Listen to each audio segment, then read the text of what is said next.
Msikilizaji na mfuatiliaji wa Furaha FM Media, karibu sana katika wasaa huu wa furaha na watoto, muda ambao tunakutana kuzungumza mambo mengi yanayohusu watoto, na ukumbuke lengo letu ni kuhakikisha kwamba watoto wanapata furaha.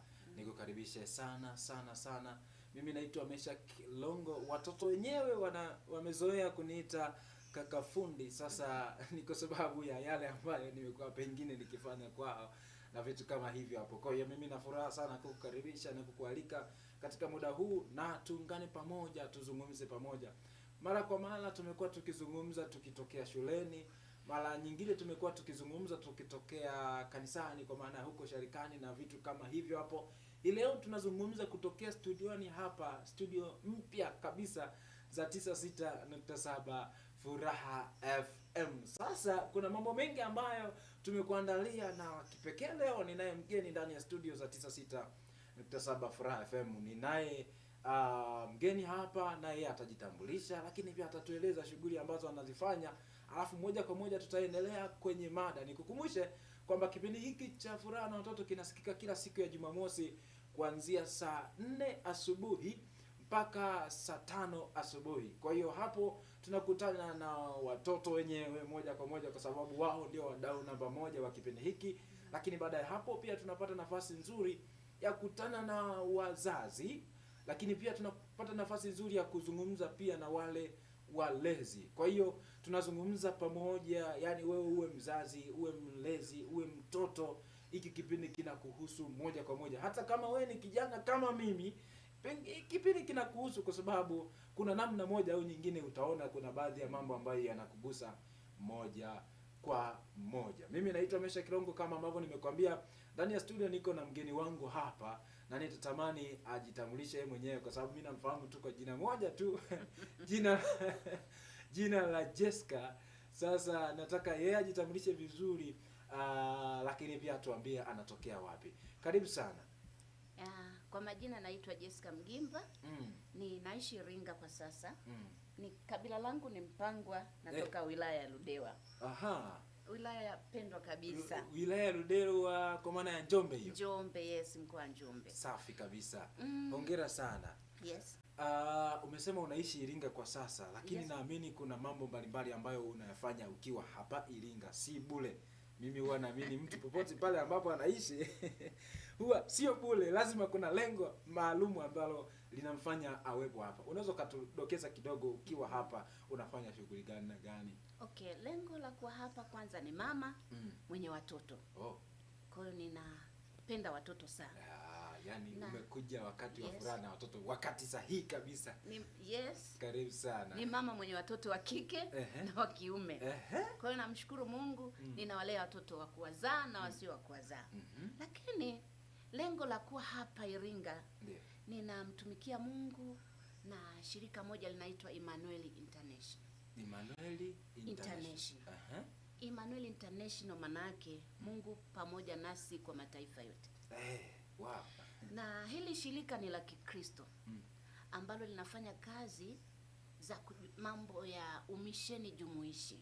Nikisema umisheni jumuishi mnaelewa? Hebu tueleze vizuri. Yes. Umisheni jumuishi ni kumhudumia mtu katika idara zote. Kimwili, kiroho, kijamii, kisaikolojia, wakati mwingine sawa ki-emotional. Kwa hiyo tunadili na vitu vyote, kimazingira, yani kila kitu. Na tunafanya kazi na hili shirika la Emmanuel International, lakini tunakuwa partner na makanisa. Hizi huduma tuna deliver kwenye jamii kupitia makanisa. Kwa sasa tumeanza, tuna makanisa matatu ambayo tunakuwa partner nayo, ambayo tayari tumekuwa partner nayo. Mnafanya nayo kazi. Yes, kuhudumia hizi jamii kwa umisheni jumuishi kwa ujumla. Tunafanya kazi na kanisa la Anglican. Hili tumeshafanya kazi kwa muda mrefu sana. Na tunaweza kusema ni kanisa partner mama. Na tukawa na partner na kanisa la PHM. Maana yake wale wa Pentecost. Yes, Pentecost Holiness. Na yes. Na PHM, Pentecost Holiness Mission. Na tunafanya kazi na kanisa la TAG. Tanzania Assemblies of God. Oh, wow. Kwa hiyo ninafanya kazi na makanisa mengi. Yeah. Na mimi hapa ni mratibu wa miradi hii ya umisheni jumuishi. Okay. Na pia title yangu naweza kusema title yangu ni missionary. Aha. Mweusi wa Kiafrika. Sasa watu wengi ukijitambulisha mtu wa kawaida wa Kitanzania ukisema missionary, tena huyu mtu mbona imekuaje hiyo? Tulizoea missionary wazungu. Hapana. Lakini mimi ni missionary. Sio kwa kujisifia, ndio Mungu ameniweka kuwa missionary. Yeah. Kwa hiyo umishonari hata wewe unaweza kuwa missionary. Mtu yeyote. Okay. Madam anaye sambaza habari za Mungu kwa mataifa yote. Yeah. Na anayehudumia mtu kwa ujumla. Kwa hiyo ni missionary ambaye ninaratibu shughuli. Tunajua wamishonari walikuja Tanzania. Ndio. Walikuja Afrika tuseme. Yeah. Walikuja Afrika kutuletea habari za Mungu. Ndio. Lakini sasa ni wakati sisi wa Afrika kuzipeleka habari za Mungu kwao. Wow. Okay. Nimejaribu kwenda mara nyingi nchi mbalimbali Ulaya. Ndio. Tumekuta kule tayari nchi liko chini sana. Roho ya uamsho uko chini. Na kabisa wanasema, Jessica, tunahitaji Afrika kuja kutusaidia. Vijana hawampendi Mungu. Kwa hiyo mimi namshukuru Mungu kanipa hiyo assignment. Kwa hiyo nina ratibu na kwa sasa nimeanza kuratibu watu wanaohitaji kwenda maeneo. Kwa sasa tumetenga eneo moja kwenda Brazil. Kule tulienda kutembelea, kuna wale watumwa. Brazil ilibeba watumwa 5,000 kutoka Afrika. Kwa hiyo kuna mahali walienda kuwaweka baada ya kuona tayari nchi zao zimeshaendelea, hawahitaji walime mashamba, hawahitaji wafanye nini. Kwa hiyo kuna eneo waliwatenga. Kwa ile eneo bado linahitaji injili sana. Na hata Brazil mjini. Kwa hiyo ninaratibu hizi shughuli. Mtu yeyote anahitaji, mwenye wito kuhubiri injili kimataifa, ninamkaribisha. Wow. Jessica, wakati unazungumza hayo ambayo ni mema bila shaka, kwa sababu unapozungumza juu ya injili na redio yetu, Radio Furaha ni redio yetu ya injili, na ukiona nyuma yangu hapa imeandikwa kutangaza injili kwa watu wote, na kipaumbele chetu cha kwanza kama diocese ni kutangaza injili. Amen. Kwa maana ya uinjilisti na misioni. Amen. Kama ambavyo umekuwa ukieleza kwenye maeneo mbalimbali. Sasa nataka turudi eneo hili la watoto, kwa sababu umeeleza baadhi ya makanisa ambayo unafanya nayo kazi. Pengine baadaye tutauliza kama kuna fursa ya makanisa mengine kuendelea kufanya kazi na wewe na vitu kama hivyo. Lakini kwa sasa nataka tujikite kidogo kwenye watoto. Ninyi kwa maana ya watoto, ninyi kama Emmanuel International mmekuwa mkijihusisha na watoto wote ama wa jinsia fulani? Wale Waswahili wanasema jinsi sio jinsia. Ni kazi kweli, lakini vyovyote, au mnazodili na watoto wa kiume tu au wa kike tu, ama wote, ama kuna mmoja wao mnakuwa na mkazo zaidi? Nataka kujifunza hapo zaidi, ili tuingie sasa moja kwa moja kwenye yale ambayo tungetamani kuyazungumza ama kujadili kwa siku ya leo kuhusiana na furaha na watoto. Karibu. Okay. Sisi Emmanuel International tuna program za watoto. Tunafanya miradi mikubwa mingi. Lakini tuna program na ya watoto. Tunasema kuweka msingi vizuri. Kwa kuweka msingi kwenye haya mambo ya umisheni jumuishi, tuna stiki na watoto. Na tuna stiki na watoto wote. Okay. Tuna deal na watoto wote. Tuna deal na watoto wa kiume. Tuna deal na watoto wa kike. Tuna deal na watoto wenye shida. Wanasema wenye ulemavu. Kwa hiyo wote tunawapa haki sawa.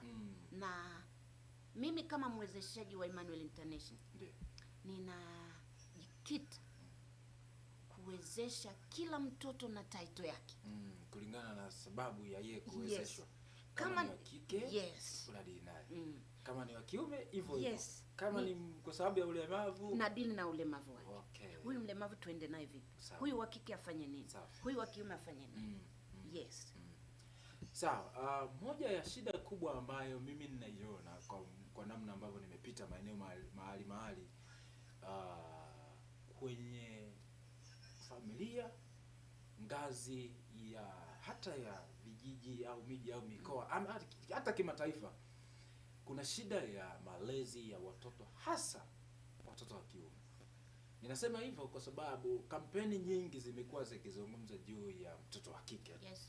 kumlinda na kumwokoa mambo ya ubakaji, mambo ya kukatiliwa, sijui kupata kuto kupata elimu na vitu kama hivyo. Yes. Na siku hizi hata kina mama watu wazima wanaotusikiza muda huu wanaelewa ninachokisema. Yes. Kwa sababu wamekuwa wakiwezeshwa hata mikopo na vitu kama hivi. Kwa maana ya kwamba wanainuliwa hata kiuchumi pia. Sasa nilitamani kufahamu kutoka kwako, kwanza, eneo hili la watoto wa kiume mnajihusisha nalo, na kama mnajihusisha nalo, je, ni kwa namna ipi? Yaani kama mnajishughulisha na watoto wa kiume, Yes. je, ni kwa namna gani, na labda mnashughulikiaje hao watoto wa kiume? Tunaokoaje hiki kizazi cha watoto wa kiume? Kwa sababu tusipokaa vizuri na uhakika, ipo siku tutakuwa na kina mama wazuri kwa sababu wamewezeshwa, lakini tutakuja kuwa na kina baba, ninachelea kutumia neno la kina baba wa hovyo, lakini inawezekana hiyo kwa sababu hatujawaandaa. Si ndio? Yes. Kwa hiyo mimi nitamani kufahamu kutoka kwenu, ninyi kama Emmanuel International, mnashughulikia hawa watoto wa kiume na ni kwa namna gani? Karibu. Okay. Ya, ni kweli kama ulivyosema. Ndio. Emmanuel International imeona mbele zaidi. Katika ulimwengu huu ambao tunazungumza habari ya haki sawa. Ni kama kuna miaka tumepita, tumedili na kumpublish mtoto wa nini? Wa kike. Kwa hiyo ni kama kumeleta, sio kama, tayari kumeleta madhara. Mtoto wa kike amekuwa soma, afanye, anatiwa nguvu, afu kama mtoto akawa wa kiume akawa isolate. Na hii sasa hivi kuna majanga mwanangu. Kama mtoto wangu wa kiume, nikwambie tu ukweli, kuna shida huko barabarani, huko mitaani. Mtoto wa kiume sasa hivi yupo kwenye riski ngumu. Ni kama tayari familia yaani mtoto wa kiume ni kama hana thamani. Lakini nirudi, mimi kama shirika la Emmanuel International nadili na hii. Ninajitahidi kurudi kwenye maandiko ya Mungu. Mungu anasema nini kuhusu mtoto wa kike? Mungu anasema nini kuhusu mtoto wa kiume? Kwa hiyo leo ninaomba ni deal na mtoto wa kiume, kwa sababu mimi nina deal na wote kwenye haki sawa. Sipingane na haki sawa, lakini nina deal na kila mtu na upekee wake. Mungu hakukosea kuniweka mimi wa kike. Mungu hajakosea kukuzaa wewe wa kiume, kukuleta duniani. Kwanza moja, watoto ni zawadi ya Mungu. Ni zawadi tunapewa na Mungu. Kwa hiyo tukipewa zawadi ya Mungu, kwa hiyo malezi kwangu kuyafuatilia ipasavyo, ninatekeleza jukumu la Mungu. Kwa ni utumishi. Malezi ni utumishi. Niwaambie walezi wenzangu au wazazi wenzangu, malezi ni utumishi, ni uwajibikaji. Na usipolea ipasavyo ni dhambi kama dhambi nyingine. Yes. Ninatamani kusema mtoto wa kiume, nitasimama kila mtu na upekee wake. Biblia ninayoisoma mimi ambayo ni neno la Mungu, inasema mtoto wa kiume ni kichwa. Kichwa hiyo nimeona hata mahali. Hata mtaani unajua imeenda hivyo. Hata mtaani watu wanasema mtoto wa kiume ni kichwa. Ni kichwa. Wewe ni kichwa cha nyumba. Hivi labda nikuulize kiongozi. Ukiambiwa wewe kichwa, unaweza kunisaidia? Maana yake ni ukiambiwa kichwa dogo, yule dogo kichwa, nisaidie kidogo. Mfano mmoja, mtu akiambiwa kichwa, ukijua kwamba ni kichwa, na nafikiri hata wewe lamkini hata hapa unasema dogo, hapa unafanya kazi wewe kichwa, pale redio muone fulani kichwa. Ukitumia hii ya pili ambayo umeisema, hii ya pili ya kwamba dogo fulani kichwa sana, yule yani yule kichwa kabisa, yani inaleta tafsiri ya kwamba kwanza ana, kwa maana uelewa mkubwa. Yes. Si ndio? Yeah. Uelewa mkubwa kwenye kile anachokifanya. Na anakifanya vizuri kiasi ambacho watu wanapoona wanasema yes, amefanya vizuri. Lakini mwanzoni kabla hujafika hapo nilikuwa nipo mbali, ingawa leo umenigeuzia. Mimi nitakiwa kukuuliza wewe, alafu umenigeuzia. Tunashare. Ndio raha ya furaha na watoto, ndio hiyo kwamba tunapana nafasi hata tukiaga huko field, kwa maana ya kule shuleni na sharikani, tunapa nafasi nzuri ya watoto kwa maana ya kueleza maoni yao.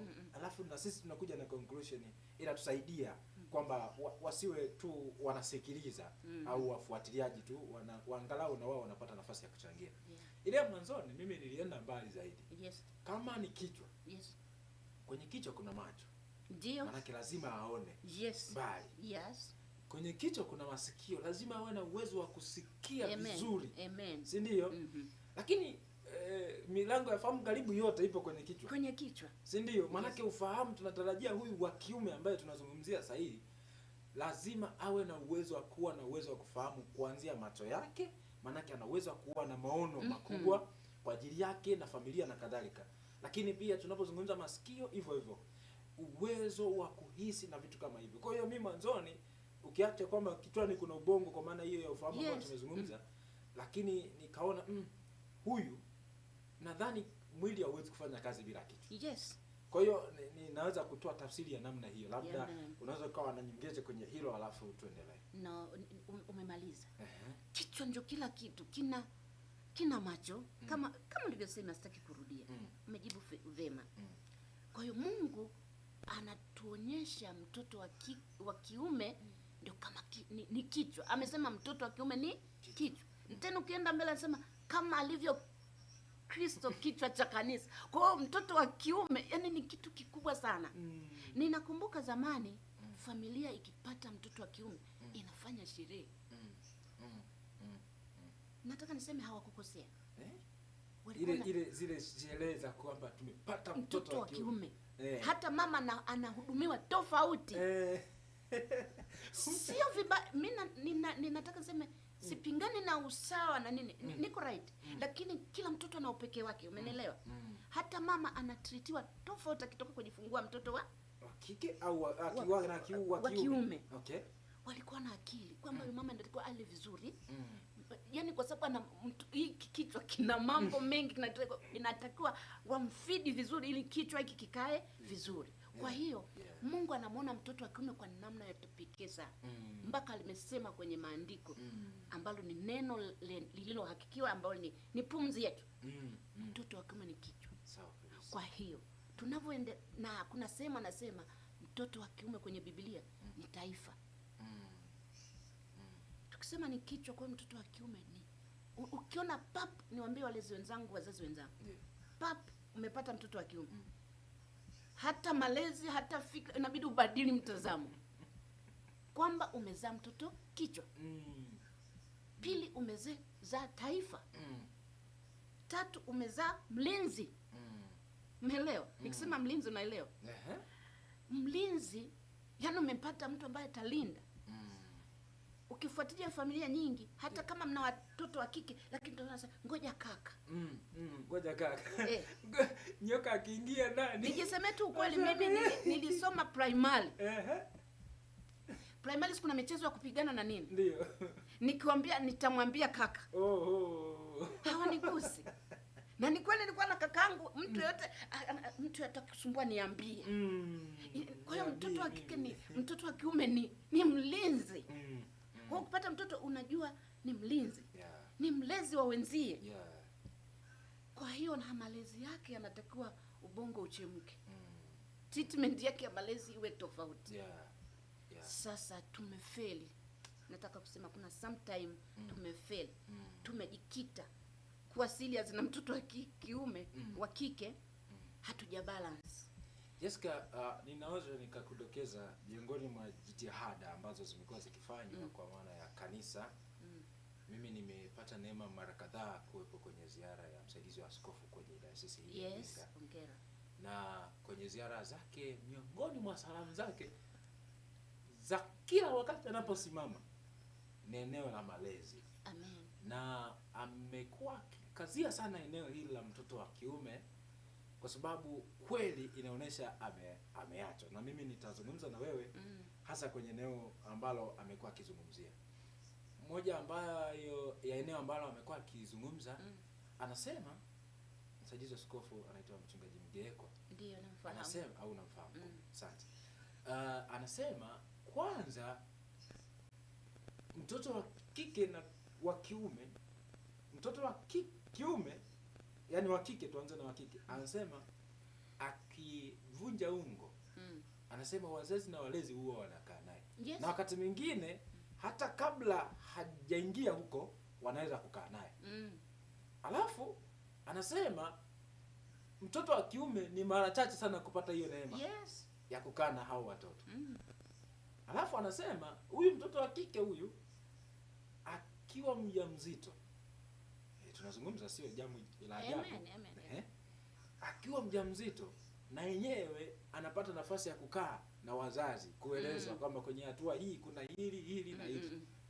Na pengine kabla ya ujauzito pengine aliingia kwenye ndoa. Kabla hajaingia kwenye ndoa pia wanapata nafasi ya kuzungumza naye. Tuna kitu kinaitwa kitchen party. Mwana hizo tena zipo za kutosha. Na zinaandaliwa, watu wanafundisha kwamba ukiwa kwenye ndoa kuna hiki na hiki. Lakini tunazungumza na mtoto wa kike ambaye hata akiwa mjamzito kama nilivyosema, pia wanazungumza naye na wakati fulani anahamia mpaka kule kwa wazazi. Anakaa nao kule, wanamtunza na nini hivyo. Kwa hiyo kwa sehemu kubwa huyu mtoto wa kike anapata hiyo neema ya kuelezewa ama kufundishwa mambo kadhaa. Ninatamani uzungumze na wazazi na walezi wanaotufuatilia muda huu, ama kwa kutusikiliza ama kwa kututazama. We kwa maoni yako unaona kuna umuhimu wa kuzungumza na mtoto wa kiume, kumwandaa yeye kuwa kijana wa kiume, alafu kuja kumwandaa kuwa baba? Karibu sana. Amen. Kuna umuhimu sana. Na ni moja ya program ambazo kama mimi ninayafanya. Nimeshakwambia mtoto wa kiume ni kama ameachwa. Halindwi tena, hasaidii tena. Yaani anapambana na hali yake. Sasa mtoto wa kiume yupo kwenye risk nyingi sasa hivi. Kwa mimi nashauri walezi wenzangu. Nimesema ukishampata mtoto wa kike wa kiume ana sifa zake nimeeleza. Kwa hiyo unatakiwa kujipanga kila stage kumlea kama kiongozi, kama mlinzi, kama kumpa yale mafundisho. Sasa hivi tumejinganya kwenye hii ajenda ya haki sawa, wengine tumeenda tofauti. Yaani tunataka sasa, sijui niseme wa baba watusaidie. Wa mama kwenye level ya wamama huku tumeperform. Niseme tu 100%. Na tukipewa jambo na tunalitekeleza. Na saa zote tuwe na watoto tumekuwa na watoto wa kike. Mtoto wa kike asipoonekana saa 12, fulani yuko wapi? Fulani yuko wapi? Anaulizwa. Wa kiume haulizwi. Yaani ameachwa. Na kukitokea mimi mama ni rahisi kumwadhibu mtoto wa kike nikiwa naye jikoni. Sasa mimi niombe watoto wa baba. Ombi langu watusaidie kwenye malezi ya watoto wa kiume. Wao ndio wanajijua vizuri. Unajua yeye anajua kila stage anaijua. Mimi nitalea ki-emotion. Nitamke hendo kidogo huyu wa kiume, lakini mimi niombe walezi wa kiume. Wa baba, hebu watulie. Mimi nakumbuka zamani tunakuwa jikoni na mama. Baba anakuwa na watoto wa kiume sebuleni. Lakini kule sebuleni kuna majukumu wanayofanya. Sio amekaa tu. Ataambiwa unatakiwa hii nyumba ikidondoka unaezeka. Pazia lile nyanyua. Yaani kuna kazi, kuna majukumu wanafanya ya kiume. Walikuwa natutenganisha hivyo. Mimi nikitoka shule nachota maji napika. Mtoto wa kiume anaenda kufuata kuni. Kwa hiyo kuna warudi kwenye malezi. Mimi nahisi wa baba watusaidie. Wao ndio wanajua mabadiliko ya mtoto wa kiume tangu kwa na mwaka mmoja mpaka anapokuwa mtu mzima. Kwa hiyo watusaidie. Na haya mafundisho serious yanatakiwa. Ajengwe kama baba, aelekezwe kwenye baba. Ninakuja kusema kingine kilichoharibu. Wanawake tumewezeshwa. Na kweli tuna perform. Kwa sasa hivi hapa nyingi mama na hela. Anafanya kila kitu. Na pengine kuliko baba. Kuliko baba. Kwa hiyo watoto wanakuwa mle ndani. Wanaona mbona mama kila kitu, kusema penseli mama, tukisema nini? Sometimes hata ada. Wanawake wanalipa. Sasa dunia ilivyokuja ikasema tumwezeshe mwanamke. Kweli walikuwa na lengo zuri. Kwamba tuwe na kitu. Lakini tusivunje maadili ya familia. Yaani kwa mfano tunakaa chumbani na baba. Watoto wanaomba kitu. Nataka tukae. Kama mimi baba niliambiwa kwenye Biblia, yes, mimi ni msaidizi. Mwanamke. Mimi baba ni kichwa, mimi msaidizi. Baba ni kiongozi, mimi msaidizi. Kwa hiyo chumbani watoto wakisema tuna shida ya ada. mimi natakiwa chumbani ni discuss watoto ada, na yeye atasema mke wangu safari labda nimefeli. Mimi kwa sababu nimewezeshwa, natakiwa nichote kidogo nimpe, waambie watoto okay, ada ipo. Jessica, mbona unatuambia kitu cha tofauti ambacho hakifanyiki kwenye jamii? Kwamba yes. Labda sijielewa. Msikizaji, hebu tuende pamoja hapa. Yaani hapa sitaki tumwache mtu kabisa. Jessica anasema, kama nimekuelewa vizuri. Yes. Anasema ikitokea mtoto ameomba fedha kwa ajili ya mahitaji ya mtoto, kwamba baba ndio jukumu lake kutoa. Yes. Lakini mama bila shaka ndo anakuwa wa kwanza kuambiwa. Yes. Kwa sababu watoto mara nyingi wapo karibu na mama, si ndio? Sasa Jessica anatuambia hapo, msikizaji, tuende pamoja. Jessica anatuambia hapa kwamba ikitokea baba hana, yani mama si anaenda kumwambia baba kwamba baba, watoto kule wanaomba fedha ya kitu fulani. Alafu baba hauna, basi mama awe tayari, na kina mama mnamsikia mwanamke mwenzenu hapa ndani ya studio. Anasema mama atoe ile fedha kama anayo, ampe baba, afu baba ndo aende kutoa. Yes. Kwa watoto. Ndicho nilichokielewa, ama kuna cha nyongeza ama cha tofauti hapa? Yes. Ili kumjengea uwezo huyu mtoto wa kiume kwamba provider ni nani? Ni baba. Sasa hii imetokea mtoto akiomba kila kitu, baba yenu hana leo, nalipa mimi nayo. Yaani haya maneno nayo yamesababisha kuharibu mtoto wa nini? Wa kiume. Hili gari ndani ndio na drive la kwenu, baba yenu anaendesha gari langu. Yaani kuna vitu tunatakiwa mama tujishepu katika hali ya kuwezeshwa, tunavyo kweli tunaweza, lakini to handle power ya baba ndani. Na hii wewe unafikiri unamkomesha huyu mwanaume, unawaambia watoto, lakini ndio unaharibu watoto wa kiume. Nakumbuka hawa watoto wataenda kuwa waume za watu. Kule wataenda kunyanyasika kama kwa kuna vitu tunatakiwa kujimanage wanawake sasa hivi. Kweli katika hii hali tumechangamka, tuna uwezo, tuna fedha, tunafanya mambo. Hii ya kutuacha huru tufanye mambo itusaidie kuhandle na familia zetu. Kwa hiyo sasa hivi watoto wa kiume wengi wanajua hata nikiolewa mwanamke si atafai. Na nafikiri nimeongea hichi kitu na kuwatofautisha majukumu. Unajua sasa hizi wanaume wengi, watoto wa kiume wengi wanajua kupika kuliko kazi za kiume. Nilikuwa naongea na rafiki yangu mmoja, anasema kuna mti ulidondoka nje usiku. Lakini kila siku akisema umepikaje mboga? Kwa sababu unajua kupika, muda wote wako wapi? Jikoni. Lakini amesahau kabisa majukumu. Anasema hata akiwa anatundika taa imeungua, anakaa tu sebuleni, anajua mwanamke wake atapandisha pale juu atundike. Kwa hiyo tutajikuta baadaye tumetengeneza jamii ambayo wanawake watafanya kila kitu na dunia itaharibika. Sawa, ngoja tupate mapumziko mafupi, msikilizaji na mfuatiliaji wetu, na hivi punde tunarejea kwa ajili ya kuendelea na furaha na watoto. Mimi naitwa Mesha Kilongo, nipo na mgeni wangu hapa studioni, anaitwa Jessica nani ngome? Jessica Mgimba. Yes, tuko na Jessica Mgimba hapa ndani ya studio kwenye wasaa huu wa furaha na watoto. Mnarejea kwako, naitwa Mesha Kilongo.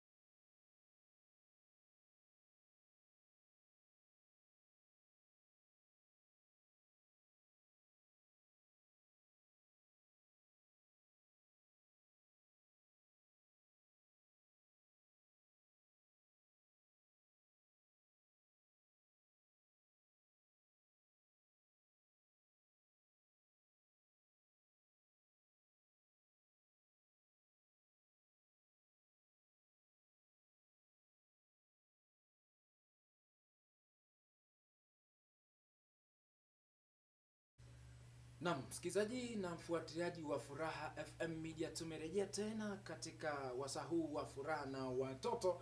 Ninaamini uko vizuri na unaendelea kupata madini kutoka hapa, kwa sababu tumekuwa tukiwaleta wadau mbalimbali ili kuhakikisha kwamba na wewe unapata nafasi nzuri ya kujifunza mambo mapya mazuri yanayohusiana na ulimwengu wote ambao tunao katika majira haya. Sasa tunaelekea kuhitimisha Jessica. Tumezungumza hasa kwenye eneo la mtoto wa kiume. Tuna changamoto kubwa ambayo Jessica ni vizuri tuiangazie kidogo tu tunapohitimisha. Tutampa nafasi msikilizaji na yeye kutoa maoni, alafu pengine kipindi kijacho tunaweza tukayajibu haya maoni na maswali ambayo yeye atakuwa ameyauliza. Kuna changamoto kubwa ya watoto wa kiume kutokuwa wa kiume, nikiwa na maana ya hawa ambao wanajihusisha wanaolewa, nikitumia lugha hii sijui kama ni ushoga. Asante kwa kunisaidia lugha nzuri, maana kuna maneno mpaka unatetemeka ukiambiwa, yani ukiambiwa kwamba kuna mtoto wa kiume hajawa wa kiume unatetemeka. Ili kwa kifupi sana unaweza katoa wito gani kuanzia jamii, wadau mbalimbali wakiwemo makanisa ambayo mmekuwa mkifanya nayo kazi na hata ambao hamfanyi nayo kazi, kwa sababu wanatusikia muda huu, lakini pia hata serikali wanaweza wakafanya nini ili kumsaidia huyu mtoto wa kiume ili awe wa kiume, yani awe mwanaume au awe mume? Karibu sana. Okay. Wito wangu kwa serikali au kwa jamii, kwa walezi, ni kama tulivyosema, waendelee na malezi mazuri ya kumwambia kazi za mwanamume ni nini na kazi za kike ni nini. Kwa nini wamekuwa mashughuli? Tunaweza tukafocus ile tamaa sijui na nini. Ukifuatilia, nilikuwa nimekaa na mtafiti wa mambo ya watoto wa kiume. Mimi nafuatilia sana taarifa sahihi za malezi ya mtoto wa kiume. Anasema ni wengi waliona wamekutana ni wale ambao wamekutana the way wazazi wao waliumizwa maybe. Kwa hiyo ni kama the way baba zao walivyowaumiza wale watoto wanawake. Kwa hiyo wakambaka wamejikuta wameichukia jinsia ya kiume. Yaani kuna ukatili fulani wamefanyiwa mpaka wamechukia jinsia ya kiume. Na hata hizi favor sana kwa mtoto wa kike, kwa anajiona okay, mbona nikiwa wa kike kuna favor?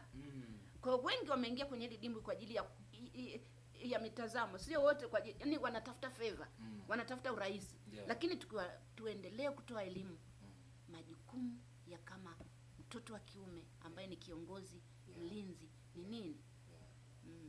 Nikushukuru sana Jessica. Muda mwingine ambao tukipata nafasi ya kuzungumza zaidi tutazungumza hasa haya yanayohusu mtoto wa kiume, ingawa pia tutaenda huko kwa mtoto wa kike. Kwa sababu pia wote hatutamani kumacha mtu, yani wote waguswe kwa namna fulani, kwa sababu ndio furaha na watoto ambao inahusisha watu wa pande zote hizo, kwa maana ya watoto wa kike na watoto wa kiume. Msikilizaji, endelea kutuma ujumbe wako kwa maana ya kile ambacho umejifunza ama una swali nacho, alafu mimi nitamleta Jessica hapa wakati mwingine ili aweze kujibu haya maswali ama kujibu haya maoni ambayo umeyaleta kupitia ujumbe mfupi. Namba ni hii hapa 0676578713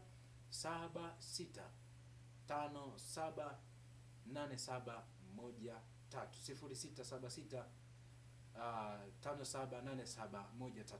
Nikushukuru na nikualike tena kuendelea kufuatilia vipindi vingine vinavyoendelea hapa Furaha FM Media, lakini pia endelea kusubiria kipindi kijacho cha Furaha na Watoto. Hadi wakati mwingine tutakapokutana. Mimi naitwa Meshack Longo. Jessica, wakati tunahitimisha hapa, kabla sijamuaga msikilizaji, tafadhali kama kuna mawasiliano mtu anatamani kukutafuta, basi unaweza ukataja namba yako ya simu ili iwe rahisi kujua anawezaje kufanya kazi naye, kwa sababu kuna makanisa wanakusikiliza muda huu, kuna watu wanakusikiliza muda huu na kutazama au kufuatilia. Kwa hiyo ni vizuri kama utapata nafasi ya kutaja namba yako ya simu ili iwe rahisi kuwasiliana na wewe hata baada ya hapa. Karibu. Ni 0753814906. Hebu rudia tena.